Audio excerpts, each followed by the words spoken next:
Hey everyone, my name is Storm Lee. I do YouTube videos about self-awareness, self-care, things of that nature. So in this video, I want to talk about your thoughts. First thing I want to talk about is actually developing patterns.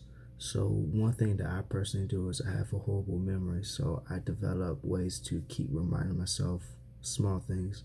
Like one, I get tattoos for self-reminders of the power I have within myself. I like animals and the characteristics animals have, so I get tattoos resembling them. Wings for birds, their leadership, the sky, whatever. I have a tiger one. This one's just for like when I'm feeling down and I need something to remind me of the power and fierceness I have in myself, especially when I'm at the gym. I have a wolf one too, but that's another one. So I set a lot of reminders to remind myself who I am, the power I have, the beauty I have, and where I've been, where I'm trying to go. So yeah, that's pretty much it. Developing patterns to remind yourself where you are, who you want to be, where you want to go, and when you ever feel yourself falling or at a point where you're not getting where you want to be, just looking at these constant motivators and constant things that you surround yourself with helps you push you up. It's like those small things, to be honest. After that, it's really just finding the anchors, what's holding you down. So I'm probably just gonna use these just to actually read. Anchors is a really weird thing. So ideally, your patterns can be your anchors. Like say you have a pattern of procrastinating all the time when you get off of work, or you have a pattern of jumping on your phone when you get out of bed. So patterns are like good but bad depending on how you use them. Anchors are pretty much things that are holding you back from where you really want to be or your true potential. Some of those anchors can really be the way that you think, the people you're around, the state that you're in, or just the mindset you're at right now. And all those can anchor you and keep you grounded when you know that you have the potential to soar through the skies. And that takes time. Honestly, this whole list is just a matter of taking time. The first step to any of the kind of change you really want to do in your world, in your life, in your environment, is recognizing where you are, recognizing your patterns, recognizing your anchors, figuring out what they are, and whether or not it's propelling you or holding you back. Let's go to the next one. Keep thoughts fresh and getting rid of unnecessary shit. So there's this big thing about clutter. Let's compare it to a house.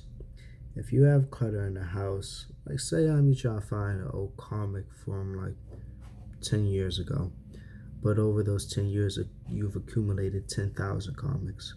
You don't really need those 10,000. You don't even read those 10,000, but you have them now. So you're going through them, and trying to find that one specific one you really want, but yours take forever. You either lose hope or you won't find it. Hopefully you find it. Same thing goes for your mind. Say you have these powerful thoughts that can propel you, or these little reminders of yourself or how to get from point A to Z, but you can't find those thoughts because they're buried in so much clutter. Clutter could be your negative thoughts.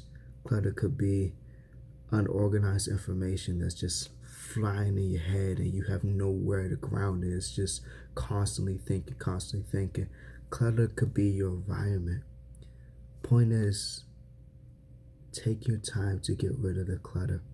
Whether it's a matter of clearing out space around you or clearing out space in your head.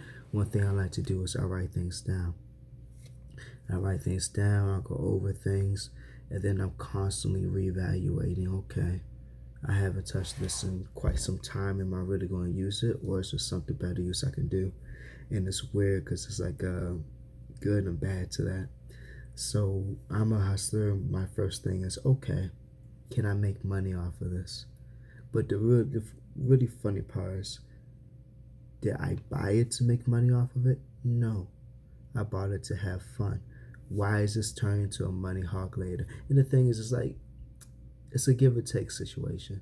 Certain times you can say you got a ring that you liked and you're not using more and you want to sell it. Go ahead and sell it. But say you have 20,000 dressers that you haven't worn and you're thinking about selling it, but you've been telling yourself this for the past 5 years, and they're not going anywhere. That's when it becomes a thin line. If you really want to sell, they would have sold it by now. If it keeps accumulating, like, yeah, I'm going to sell those things, you're not selling them, get rid of them. Clear that clutter. If anything, that clutter can open some space for some actual ways you can make money. Like people that want to do YouTube, people that want to do, I guess, Uber, Lyft. Just finding ways to clear out the extra necessary stuff so you can actually focus on what's important, because you never really know until you clear it. I really want to help a lot of people with that, because you'd be surprised how many people have more stuff than they need. There's like, what, too much furniture for a small house type thing. But it's a process. One thing I'm trying to learn is to let people take their time on developing these habits and take their time on actually reaching this point in their life, because it's not a rush, it's not a race. It's when you get there, I want to be able to show you just small things you could do to help make your life and make your days a little bit easier, to be honest. So next one, building a system. This is actually what I love doing more than anything. It's actually similar to developing a pattern. So building a system entitles building a function that works for you, that creates balance. Honestly, building a system is just developing a function that creates balance for you, whether it's with your workouts, your sleep, your diet, your friends, your relationships, the money, whatever. I like to build systems. Well, one of my systems I build is self-awareness. I practice it daily, and I honestly may practice it too much, but I practice it daily to just, I don't know, constantly grow. Because there's so much I have to learn. It's not so much I have. There's so much I would like to learn, and I know half of it is just a matter of getting out of my comfort zone and doing things I usually won't do, like meeting new people. I'm actually trying that now, and it's spontaneous, and I have no idea what I'm doing, but I'm going. Someone sent me a message, progress is still progress. So, progress. But it takes time.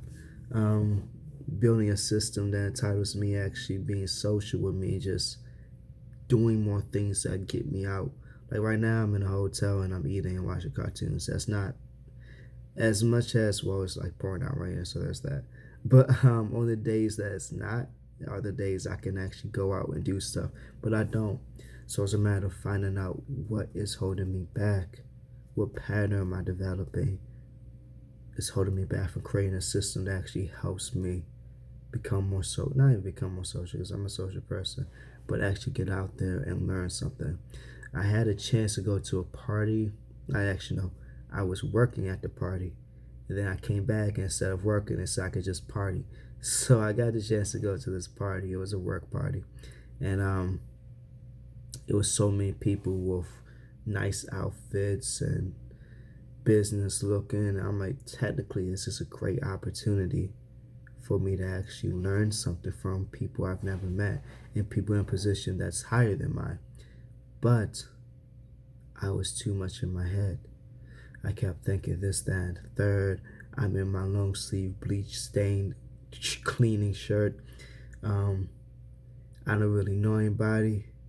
I'm scared, I'm shy. I was too much in my head to really actually propel myself and maybe even link up with someone to do something better than what I'm doing now. Better is relative. But that's when it hit me. What pattern? Because I've been doing good. Yet, a newer car, newer clothes, and still, something in me is holding me back from still reaching out to those people because of what? Some self-pity that I'm not like them, some self-thought that where I am is not where they are, and I'm down here, they up here. That's not the way the world works, and I know that. But yet, somehow, I was still stuck not doing anything, and I want to change that. And in my process of changing that, I want to show other people I do it for them too. So building a system helps. It mostly just helps with the balance. The patterns is what I'm working on. It's a crazy world. The last one is stay true. The whole process is really just staying true to yourself. I get so caught up in what people think of me and what I think people think of me and what I want people to think of me. I get so caught up in too many thoughts that I forget really who I am. I like taking care of people. I like supporting people, believing in people. I like making people smile. I'm I'm just a spontaneous person, and for some reason, I think who I am is a bad thing because of the people I've hurt like 3 months ago. Person I've heard it 3 months ago to be specific, and it will like get to me.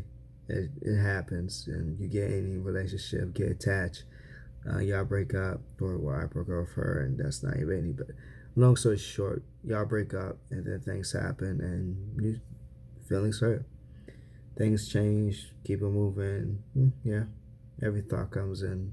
Like say when you listen to a certain song that reminds you of them, and then you're like, "Dag, I'm a really fucked up person," but you're not. This whole weird world thing is so fucking weird.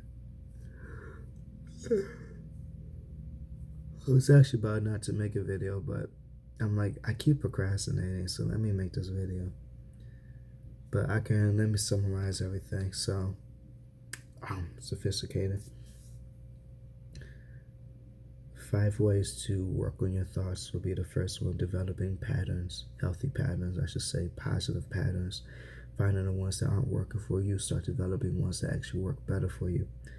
The next one is finding anchors. Find out what's holding you back, what's preventing you from reaching your next level, whether it's your thoughts, whether it's past experiences, what you think you deserve, what you don't think you deserve. And I don't even know if I've mentioned in this video, but deserve is the longest word in American history. Next will be keeping your thoughts fresh, getting rid of all that extra clutter that you don't need, and keep the ones that you're actually going to use, like thoughts of beauty in yourself. When you felt good, keep those thoughts, not thoughts when you was running around all day like your head was cut off type shit. Fourth one will be building a system. Building a system that creates balance in your life.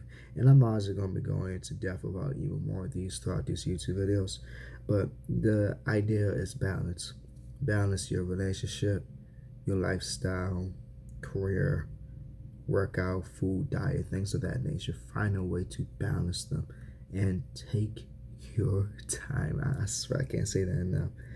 And the last one is staying true. Throughout this entire process, if you're not doing good with it, you're not doing good with it. If it's taking you more time than you thought, it's taking more time. This isn't really a race. I can't say this isn't rocket science because they don't apply that as easy, but it's not easy. It takes time, man. It's a process. It's like getting to know yourself, like deep getting to know yourself. Yeah, I want you to take your time with that. Never want you to rush with something so precious. So, this pretty much concludes this video. And yeah, appreciate anybody watching this. I don't even know how long. Wow, that took a while. But yeah, appreciate all y'all support. Like, share, let me know how I did. This is the first one that's actually structured, so I'm gonna keep practicing and then figure out how to do this camera situation. But yeah, appreciate it.